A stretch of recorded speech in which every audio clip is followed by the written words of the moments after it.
दिल्ली से बड़ी खबर है। पीएम मोदी और अबू धाबी के क्राउन प्रिंस की मुलाकात हुई है। भारत दौरे पर हैं अबू धाबी के क्राउन प्रिंस और उनकी मुलाकात की तस्वीरें सामने आई हैं। पीएम मोदी से मिले हैं अबू धाबी के क्राउन प्रिंस अल नाहयान।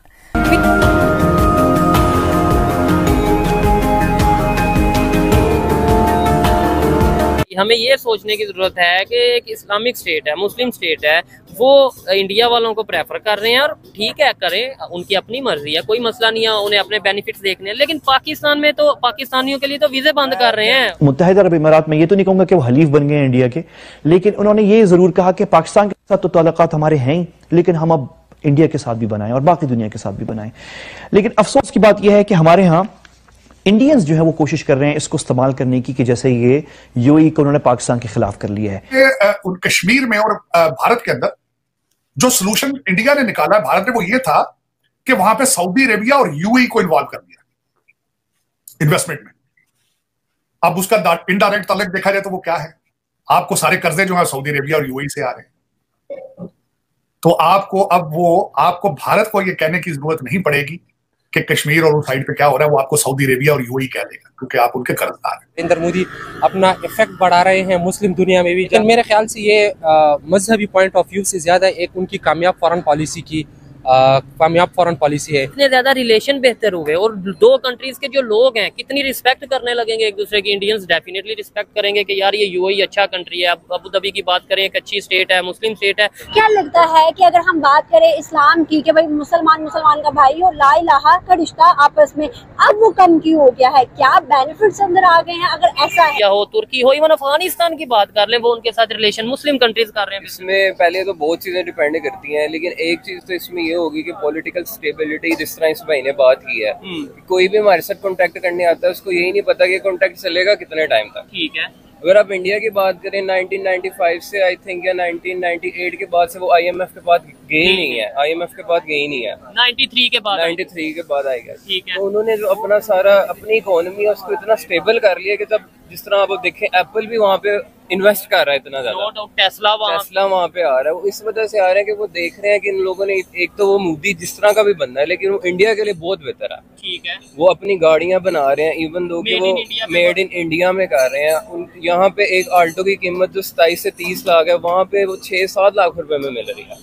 अच्छा, ऐसी बातें मेरे ख्याल से हमारी यूनिवर्सिटीज में हमारे जो लेक्चरर हैं उन्हें बतानी चाहिए कि भाई ठीक है, आप अपनी जगह पे जो भी इख्लाफात रखते हैं, कश्मीर का इशू, ये इशू, वो इशू, लेकिन ये देखें कि इंडिया आज किस पोजीशन पे जा पहुंचा है। ये देखें कि सऊदी अरेबिया के साथ उनके साथ कैसे रिलेशन है। हमने तो ये कह दिया कि भाई इंडिया के साथ हमने ट्रेड बंद कर दी इस रीजन से कि कश्मीर पे जुल्म ये है वो है। सऊदिया या यूएई क्यों नहीं कहता? क्या उन्हें जुल्म नहीं नजर आ रहा? अगर होता है तो उन्हें भी तो नजर आना चाहिए। बाकी ये जो सारा होता है ना, ये सारा इनका अपना मफाद होता है।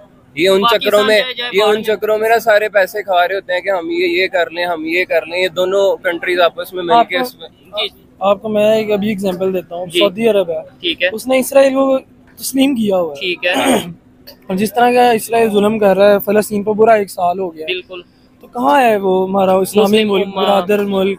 ठीक है, कहाँ पे है? कहीं नजर नहीं आ रहा। वो चाहे तो उसके पास जितना पैसा है, जितनी ताकत है उसके पास, उसके खिलाफ अगर कार्रवाई करे कुछ तो फर्क पड़ेगा ना इसराइल। ठीक हो गया, क्योंकि वो अमेरिका को भी नहीं नाराज करना चाहता और इसराइल को भी नाराज नहीं करना चाहिए। सारी इसका मतलब ये है हर कंट्री को अपना, जो अपने कंट्री के लोग या अपने कंट्री के बेनिफिट की फिक्र होती है। चाइना जो हमारा अगर दोस्त है तो चाइना को हमारे साथ बहुत मुफाद है।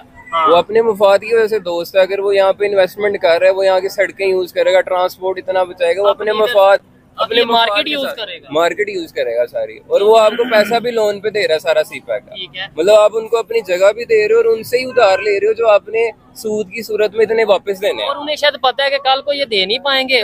उन कश्मीर में और भारत के अंदर जो सोल्यूशन इंडिया ने निकाला है, भारत ने, वो ये था कि वहां पे सऊदी अरेबिया और यूएई को इन्वॉल्व कर दिया इन्वेस्टमेंट में।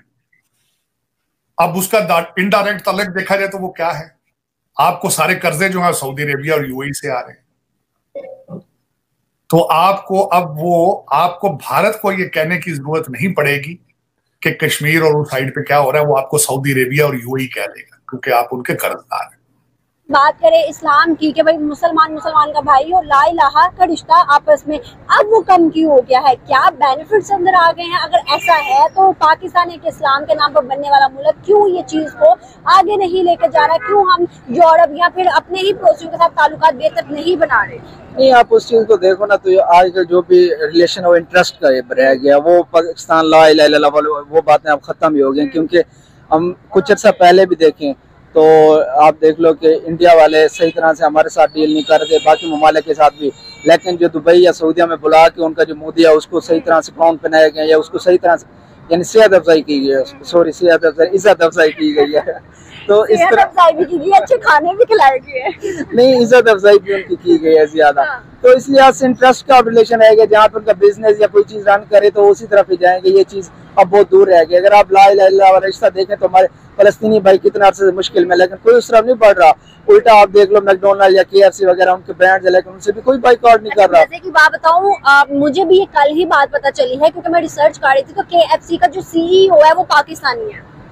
ये देख लें फिर आप। पता था? नहीं, मुझे भी कल ही पता चला। अच्छा, मुझे इस चीज का पता नहीं था। वैसे हम KFC का बाइकआउट कर रहे हैं और हमारा जो KFC का CEO है वो भी पाकिस्तानी है। बस यही चीज फैक्टर है ना, हम बस वही बात है ना, इंटरेस्ट क्या है, उसने देखा है उसको वहाँ से मिल रही है सब कुछ, यानी पैसा मिल रहा है, रोटी मिल रही है, तो इसलिए वो वहाँ पे चला गया है। बाकी ये चीजें नहीं है ना, जैसे आप कहना ला इलाहा इल्लल्लाह, अगर ये चीज होती, तो यही बताया सिखाया जाता है, सिखाया अगर हमें आया। जैसे इंडिया का एक इंस्टीट्यूट है IIT, वो अपने उधर भी बड़ा बेहतरीन वर्क कर रहा है। वो सऊदी अरेबिया में रिसेंटली उसकी जो है वो ओपनिंग हुई और बड़ी चीजें हुई। आप कुछ कह रहे थे शायद मेरे ख्याल से।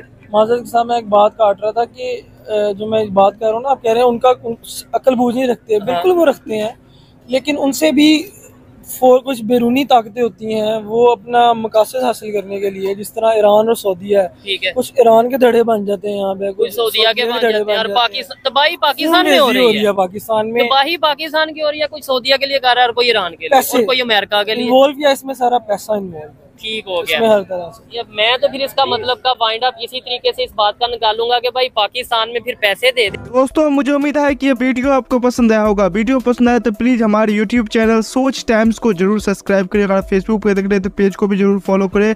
मैं आपको बता तो सोच टाइम के साथ आप लोग हर दिन एक खबर को देखेंगे। यहाँ पे आपको काफी सारे अलग अलग टॉपिक को कवर किया जाता है, जहाँ पे हम पाकिस्तानी मीडिया रिएक्शन, अगर कोई भी इंडिया में घटना घटे उस पे हो, या फिर यहाँ पे इंडिया में कोई घटना घटे तो उसके रिलेटेड भी वीडियो डालते हैं। उसी के साथ साथ हमारे इस चैनल पे आपको कई सारे शो देखने को मिलते हैं, जैसे सोच टाइम बुलेटिन, जहाँ पे पूरे दिन में कोई भी घटना घटता है तो उसको हम प्रॉपर आपको एक्सप्लेन करके समझाएंगे। और उसी के साथ साथ मैं आपको बता दूँ, आपको यहाँ पे सोच टाइम शो देखने को मिलता है जो कि रोज आपको शाम को देखने को मिलेगा। उसी के साथ साथ आपको कई सारे जैसे हिस्टोरिकल टॉपिक हो या फिर हो यहाँ पे डेली का सैटरडे लेट नाइट शो, जहाँ पे सोशल मीडिया पे चलने वाले कोई भी ट्रेंडिंग टॉपिक के बारे में बात करेंगे। ये काफ़ी ज़्यादा हमारा जो चैनल है वाइब्रेंट होने वाला है, काफ़ी बेहतरीन आपके लिए ऑप्शन होगा। तो हमारे चैनल को एक बार जरूर विजिट करेगा। आप ये वीडियो यहाँ तक देख रहे हैं, एक बार जरूर सोच टाइम को विजिट करें और सब्सक्राइब करें। इस चैनल को आप सब्सक्राइब करने के बाद मेरे हिसाब से और किसी भी चैनल को आपको सब्सक्राइब करने की जरूरत नहीं है, क्योंकि यहाँ पे आपको हर एक टॉपिक के रिलेटेड वीडियो देखने को मिल जाएगा। तो प्लीज़ सोच टाइम्स को जरूर सब्सक्राइब करें।